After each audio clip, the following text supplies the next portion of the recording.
A metal trash can clattered violently across the marble hallway as cleaning chemicals spilled onto the floor, sending a sharp chemical smell through the air.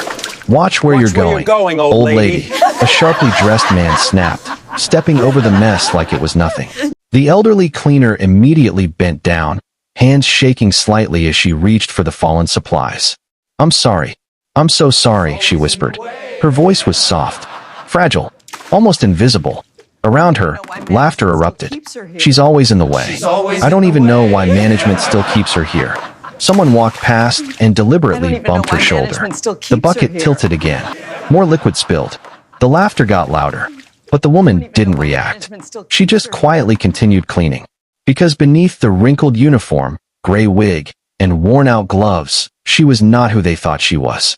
Her real name was Evelyn Hartwell, founder of Hartwell Global, a multi-billion-dollar corporate empire spread across the United States.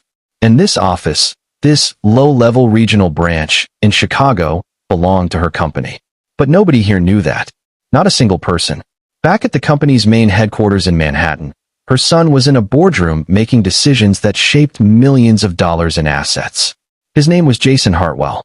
Young, brilliant, ruthless in business. But lately, something had been bothering her. Employees were changing.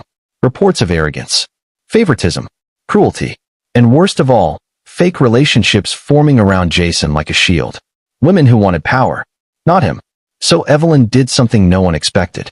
She retired publicly, handed Jason full control, then quietly disappeared, and resurfaced in a branch office as a cleaner. Not to suffer, but to observe. Inside the Chicago branch, the office supervisor tossed a clipboard onto a desk and pointed at her. "Hey, you missed the restroom on the 3rd floor. Clean it again." Evelyn nodded calmly. "Yes, sir." No resistance. Just silence. But her eyes were watching everything. Every insult. Every expression. Every power dynamic. Because she wasn't cleaning floors. She was studying people. At that moment, a group of employees walked past, laughing loudly. One of them slowed down when they saw her. A young woman in a simple navy blue office dress. No designer bag. No flashy jewelry.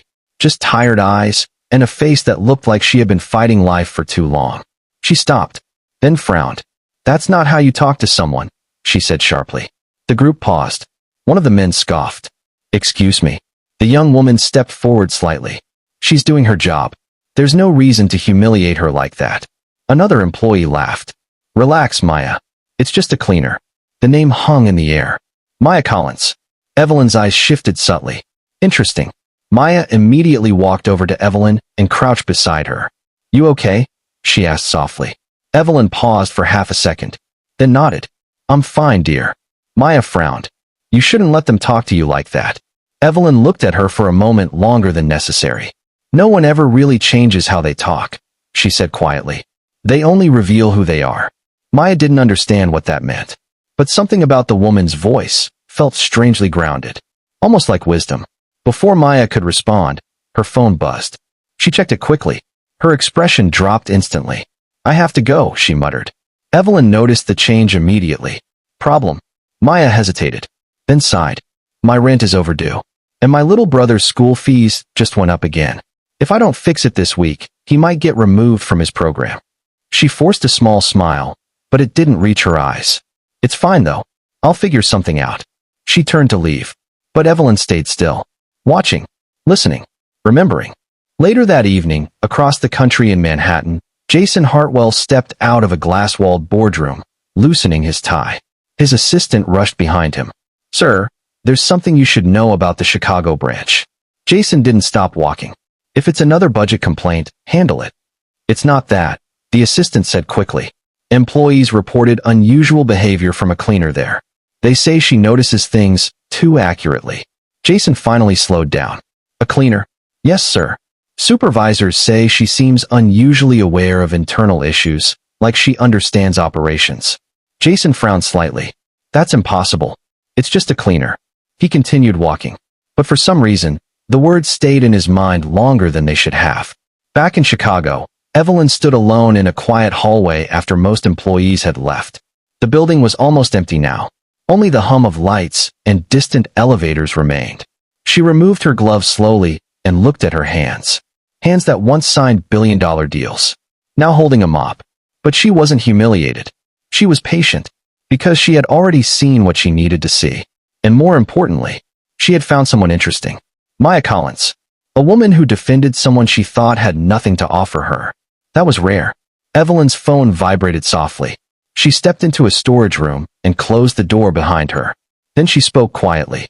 Pull up everything on an employee named Maya Collins in the Chicago branch. A pause. Then she added, and monitor my son closely.